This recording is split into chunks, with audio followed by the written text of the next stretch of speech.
Okay, I wanted to do a quick review of Sweet Venom. This is by Terra, Lynn. This is based on Greek mythology and Medusa. And I tried reading one of her other books. I picked up the second book in the Mermaid series. I think it's called Fins Are Forever. And I did not like it. I thought the writing was really cheesy.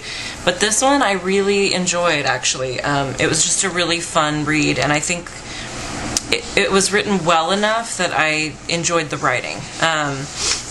This is about, I'll just read the synopsis to you. It says, Grace just moved to San Francisco and is excited to start over in a new school. The change is full of fresh possibilities, but it's also a tiny bit scary. It gets scarier when a minotaur walks in the door, and even more shocking when a girl who looks just like her shows up to fight the monster.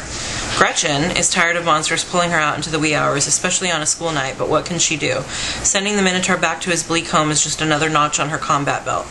She never expected to run into this girl who could be her double, though.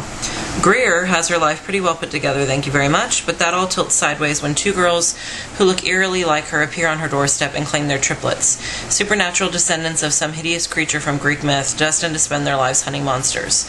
These three teenage descendants of Medusa, the once beautiful Gorgon maligned in myth, must reunite and embrace their fates in this unique paranormal world where monsters lurk in plain sight. So yeah, I don't know. Each story is written from first person.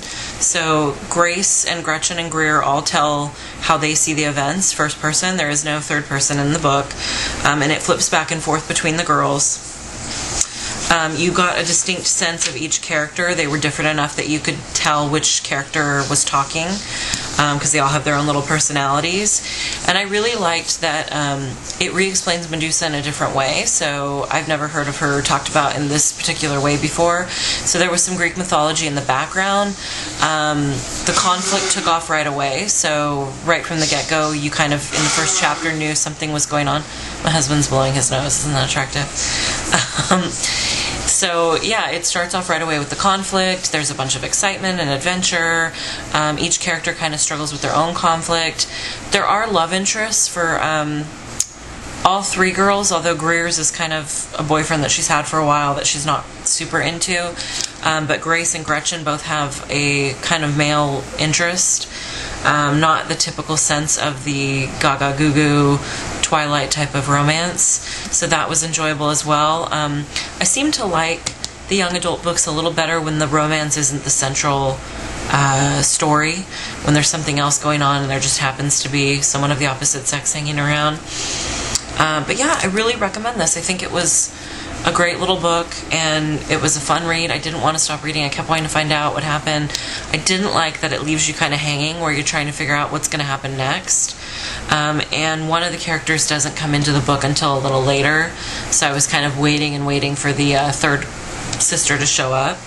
I want to hear a little bit more about the Greek mythology of it. Like, basically, they know that as the descendants of Medusa, they have a mission, but the mission doesn't quite make sense. Basically, they're supposed to keep monsters out of the earthly realm, but it says that unto every generation this trio of sisters is born, and their job is to break the seal, and the seal is what holds the monsters at bay.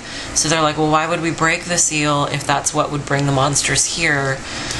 So that's kind of interesting to me too. So I'm interested to see what the second book is going to be all about. So I recommend this. It's called Sweet Venom by Terra, Lynn. It's a fun, light read.